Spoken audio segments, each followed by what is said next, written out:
Hello, lore nerds! Today, we're back to the Forgotten Realms. However, instead of covering a historical event or just one god, I'm going to go through the 10 most powerful deities in this setting.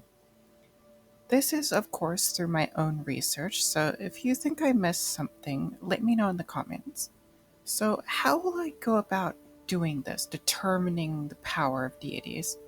Well, luckily D&D has had, for a long time, standard divisions of power for the gods called ranks. This helps define the deity's power a bit more. So, in actuality, what you're going to see is that every single deity on this list is a greater deity.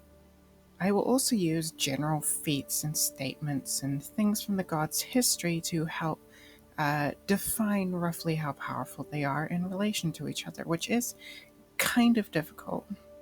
Note that by power, I do not necessarily mean how good they are in a fight, more the influence a god has over their worshippers in the world and the cosmos and stuff. I will also be ranking them on more or less how powerful they are now, at the current point in time, as deities may have been stronger or weaker in the past. Again, I have likely made mistakes and assumptions due to trickery of finding good information, so this list may not be perfect, but hopefully an entertaining video on some very powerful gods. So at number 10, we have Selune. Selune is a deity I have covered many times. Placing her on this list, like many of the gods here, was quite tricky. In her prime, she was an equal to Shar, and together, in some myths, they created much of the world and many other gods. However, since the Dawn War, her power has been rather unstable. Her power fluctuates, waxing and waning like the moon. This makes sense since she is the goddess of the moon. This means that at times she may be close to that prime power she once held, but more often she is some degree of weaker than that. Unfortunately, it is difficult to tell how much weaker. Like all deities on this list, she is a greater deity. She has done some influential things, but not many shows of power influence since the Dawn War. Therefore, to be safe, I have put her at the number 10 spot. At number 9, we have Torm. He is the god of duty, loyalty, righteousness, and law. This kind of portfolio is bound to make one powerful. He was once immortal during the time of Netheril, but attained demigodhood at some point. He later joined the Triad, an alliance of Torm, Tyr, and Ilmater, and became a lesser deity. Later on, Tyr, who was a pretty powerful greater deity, gave Torm all of his divine power. This meant that Torm had both his own power from centuries of worship as being a lesser deity, and then also the power of a greater deity. To this day, Torm has continued to be a popular god, and so he has made it onto the number 9 spot. At number 8, we have Annam All-Father. Annam All-Father is a mighty god. He is the god of giants and has the portfolio of giants, creation, learning, philosophy, and fertility. He fathered the progenitors of all giant races and created the kingdom of Astoria, which was a very colossal, majestic kingdom of giants that stood in war against the dragons for many years, which is pretty impressive. This alone is likely enough for the All-Father to be considered at least one of the most powerful gods. However, he becomes much more powerful if you subscribe to various giant myths. According to some, he is a wanderer of the multiverse, creating entire worlds and other deities. Others state that he is a slumbering god whose dreams create primal substances that are used by the other gods to create. These could very well be fabrications or exaggerations, depending on what line of Forgotten Realms mythology you believe more in, but may hold some amount of truth like all myths do. If a deity is mighty enough that an entire race of beings would claim that they created entire worlds, that deity is at least pretty powerful and influential. Therefore, Annam All-Father has made the number 8 spot. At number 7, we have Kelemvor. Now this is the point where we can definitely say that these gods have influenced entire realms or more. Kelemvor is the latest in a line of gods of death and has had massive influence. He changed the world's general perception of death from something to be feared to something simply natural. This is already pretty influential, but he has done more actually. Kelemvor has altered the makeup and formation of his home realm of the Fugue Plane multiple times. He transformed the capital to be a transparent crystal spire and created parts of the city to reflect those who would inhabit it. He was more lenient on mortals, judging them by character often, so the faithless would fear death less. Mortals then acted more heroically, while cowards and criminals were less likely to act. Later on, he changed his approach. He transformed the realm into a gray plane, not light or dark, and many other aspects of it. Due to this, it is notable that he has changed his entire realm twice, and his actions have caused great changes in how mortals act in life and perceive death, which shows great influence on his part. I believe that this makes him worthy of the number 7 spot. At number 6, we have Asmodeus. Asmodeus is definitely one of the most infamous beings in D&D. He is the Lord of Hell, and as of the Spell Plague, the God of Hell and Devils. Since we are focusing on his feats as a god, let's go over them. His act to become a god was to absorb the deity Azuth, who was a lesser deity. To do this as a non-deity shows impressive power. His next major act was to literally throw the entire abyss into the elemental chaos. Considering the abyss is a realm of infinite layers, this is an absolutely bonkers feat of power. Not too many more feats of Asmodeus exist specifically of his time as a deity, but if you want more, you can simply watch my video on him. I believe he definitely deserves the number 6 spot. At number 5, we have Mystra, specifically Midnight. Mystra is probably the most complex deity with a very convoluted history and many incarnations. However, today we're only talking about the current incarnation, the one that was formerly the mortal Midnight. Now, all incarnations of Mystra are powerful. They have to be able to do their duty of maintaining the weave, and this is specifically why I'm focusing on for ranking her. She constantly devotes power to maintaining and repairing the weave, which is the fabric of magic that allows spells to happen, essentially. Therefore, it is very important to stop it from being destroyed. Well, what happens if it is destroyed? The spell plague happens. In 1385 DR, Mystra was killed temporarily, and the weave fell apart. It was a cataclysm that altered the world, realm space, and even the planes as a whole, and arcane magic ceased to function. Even more, the entire world tree was destroyed. The sentient cosmic structure that connects and holds all of the realms together was destroyed. Most outer planes were destroyed or merged, and new ones came into being. Considering this was caused by her dying, it stands to reason that Mystra has the power to control and maintain something that can affect all of the realms, making her very powerful. In actuality, I could put her way higher on the list. In reality, she is actually the most powerful deity, aside from the one you'll find at number 1.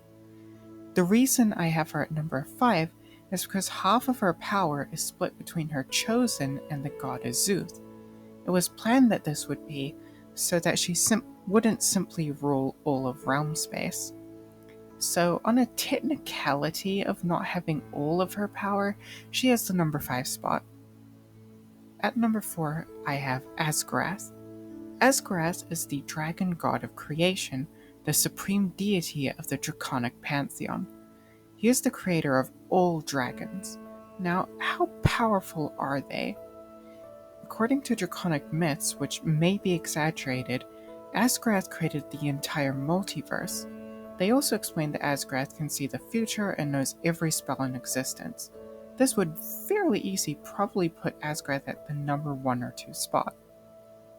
But maybe you don't believe in dragon myths. So what has Asgorath concretely done? In the last days of the Days of Thunder, Asgorath was released from a prison. She then promptly used her power to throw an ice moon at Bir Toril, to which Lord Ao had to step in and sunder the planet. It did, however, still destroy entire civilization and create a sea of fallen stars. It is also believed that many fragments of the moon were dragon eggs, and so Asgorath created dragonkind. So at the very least, Asgorath is still very powerful, with the possibility of them being somewhere close to a major creator deity, and I feel that they deserve the number 4 spot. At number 3, we have Chauntea. So, like I've explained in other videos, Chauntea is a very important god. She has a massive following around the world due to her portfolio, agriculture. Farming and agriculture are pretty important to civilization, so you can understand how influential she is. Now, she views herself as the embodiment of all things gardening, but in reality she is much, much more. She was created by Shar and Selune when they created a Bir Toril. She is not just a god that they created alongside the world, she is a god that is the spirit of the world itself, which is a role that she still has, and even in the past, at the moment she came into being, she was actually the embodiment of all matter in realm space. She is a powerful god that represents the living planet and much of nature that has been a major part of mortal civilization throughout history. Therefore, she deserves the number 3 spot. At number 2, we have Shar. Shar is definitely one of the most powerful deities. Back when all of existence was only the crystal sphere and a formless essence, Shar and Selune formed. Together, they created the world and all celestial bodies, along with the planes. They also created many gods. But like I've covered before, they eventually come into conflict. After the fight was over, Selune's power would wax and wane, but Shar retained nearly all of her power, and over time she only became stronger.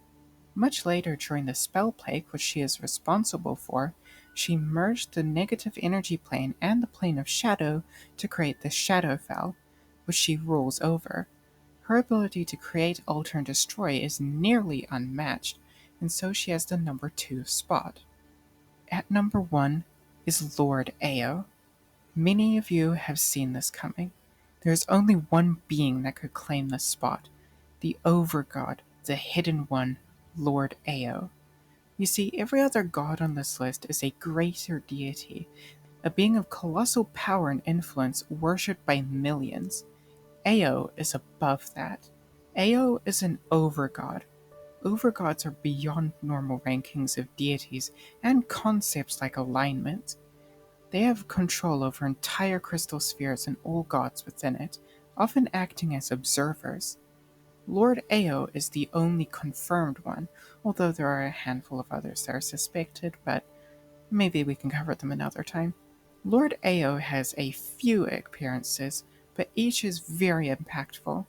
He truly deserves his own video, so I will go over these fairly briefly. He is thought to be able to do anything. He can promote, demote, and permanently harm any god, and is more powerful than every other being combined. He has no need for worship, unlike other gods, and does not desire it. So his first major feat is that he created all of existence. He created the crystal sphere that contains all realms and planes, and some say that Selune and Shar created much of what was in it, such as the various celestial bodies in the world, but others claim that Ao directly made everything. When Asgorath threw a moon at Bir Toril in the Days of Thunder, like discussed before, Lord Ao split the planet in two metaphysically, creating the twin worlds of Bir and Toril by altering reality itself. He then created the Tablets of Fate to keep the worlds separate, ensure balance, and provide rules to the gods of primordials. During the time of troubles, the Tablets of Fate were stolen, and so Ao summoned all of the gods. During the meeting, Tyr, a greater deity, spoke out of turn. Before he could possibly react or defend himself, Tyr's eyes were gouged out by an invisible force from Lord Ao. He then cast down all of the gods, stripping away their divinity, as he was displeased by how they were mistreating their power and responsibilities. And I must emphasize this, Lord Ao fully has the power to control and strip away power from the gods, and he did this to every single deity at once. When the Tablets of Fate were returned, he reinstated the gods, but destroyed the Tablets of Fate to teach them a lesson. This caused the unstable era of upheaval. Lord Ao began the Second Sundering to fix the worlds of Abir Toril after the destruction caused by the Spell Plague. He then recreated and rewrote the Tablets of Fate, creating stability and new laws for the gods. And this is all we know of Lord Ao.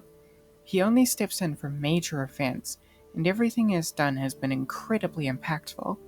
He influences the gods on the same level that greater deities influence mortals. All of this places him well above any other god. Funnily enough, however, Lord Ao is subservient to one entity, the luminous being. There is little known about this being, aside from them being all-powerful and outside cosmology. The identity of this being is up to interpretation, but many believe it to be essentially just the Dungeon Master. Since we know nothing about this being and the possibility that it's just someone in real life at a table, I haven't included them on the list, but technically it would be the most powerful deity or being in the Forgotten Realms. So there we go, folks. A list of the top 10 most powerful deities is complete. I do plan to give each of these deities their own video if I haven't already, so do watch out for that. Otherwise, thank you for watching and I'll see you next time.